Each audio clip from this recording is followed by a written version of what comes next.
High guys, car maintain ಮಾಡುವ ಮೊದಲನೇ step ನಿಮ್ಮ ಕಾರ್ ಮೇಂಟೆನೆನ್ಸ್ ಕೆಪಾಸಿಟಿ ಎಷ್ಟಿದೆ ಅಂತ ಅರ್ಥ ಮಾಡ್ಕೊಳ್ಳೋದು ಫಸ್ಟ್ ಸ್ಟೆಪ್ ಆಗಿದೆ.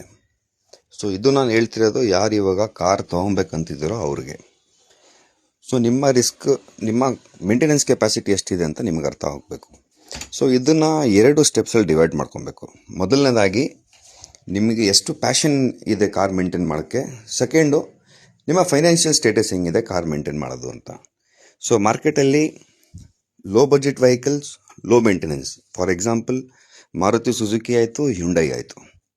So next step high budget vehicles, low maintenance. For example Toyota ಆಯಿತು, ಹೋಂಡಾ ಆಯಿತು, ಮತ್ತು ಕೆಲವೊಂದು ಸ್ವಲ್ಪ ಜಪನೀಸ್ ಬ್ರ್ಯಾಂಡ್ಸ್, ಜರ್ಮನ್ ಬ್ರ್ಯಾಂಡ್ಸ್ ಆಯಿತು.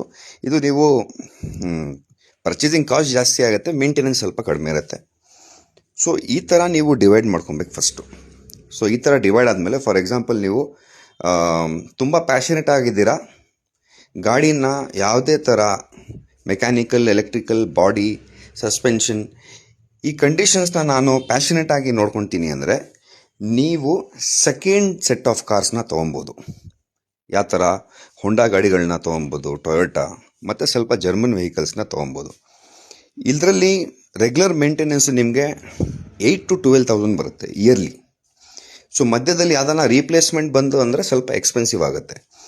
ನೀವು ಅದೇ ಜಾಗದಲ್ಲಿ ನನಗೆ ಪರ್ಚೇಸ್ ಕಾಸ್ಟು ಕಮ್ಮಿ ಬೇಕು, ಮೇಂಟೆನೆನ್ಸು ಕಡಿಮೆ ಬೇಕು ಅಂದರೆ ನೀವು ಮಾರುತಿ ಸುಜುಕಿ ಮತ್ತು ಹ್ಯುಂಡೈ ಗಾಡಿಗಳನ್ನು ಪರ್ಚೇಸ್ ಮಾಡೋದು ತುಂಬ ಉಚಿತವಾಗಿರುತ್ತೆ.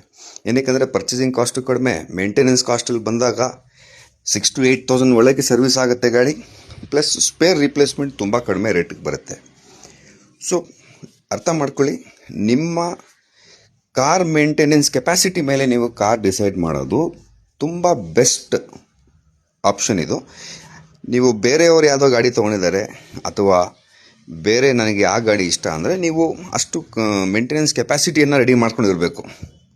ಇಲ್ಲಾಂದರೆ ಏನಾಗುತ್ತೆ, ನೀವು ಯಾವುದೋ ಒಳ್ಳೆ ಗಾಡಿ ತೊಗೊಳ್ತೀರಾ, ಕಾರಣ ಏನೇನೋ ಚೇಂಜ್ ಆಗ್ತಿರುತ್ತೆ, ನೀವು ಮೇಂಟೆನೆನ್ಸ್ ಮಾಡೋಕ್ಕಾಗಲ್ಲ ಅಂದರೆ ಆ ಗಾಡಿ ವ್ಯಾಲ್ಯೂ ಬಿದ್ದೋಗುತ್ತೆ, ನಿಮಗೂ ಮಜಾ ಬರಲ್ಲ. ದೆನ್ ಅಗೇನ್ ಮೆಕ್ಯಾನಿಕ್ಸ್ ಹತ್ರ ಹೋಗೋದು, ರೀಪ್ಲೇಸ್ಮೆಂಟ್ಸ್ ಮಾಡಿಸೋದು, ಎಕ್ಸ್ಪೆನ್ಸಿವ್ ಆಗೋದು. ಆಮೇಲೆ ಎಂಡಲ್ಲಿ ಗಾಡಿ ಸೇಲ್ ಮಾಡಿಬಿಡೋಣ ಅಂತ ಸೇಲ್ ಮಾಡಿ ಈ ಗಾಡಿನೇ ಇಲ್ಲದೆ ಥರ ಆಗೋದು ತುಂಬ ತಪ್ಪು.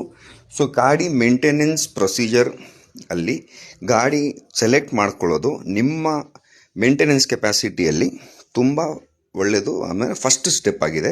ಸೊ ಈ ಥರ ಮುಂದೆ ವೀಡಿಯೋಸ್ ನಾನು ಹಾಕ್ತಿರ್ತೀನಿ ಇವಾಗ. Thank you.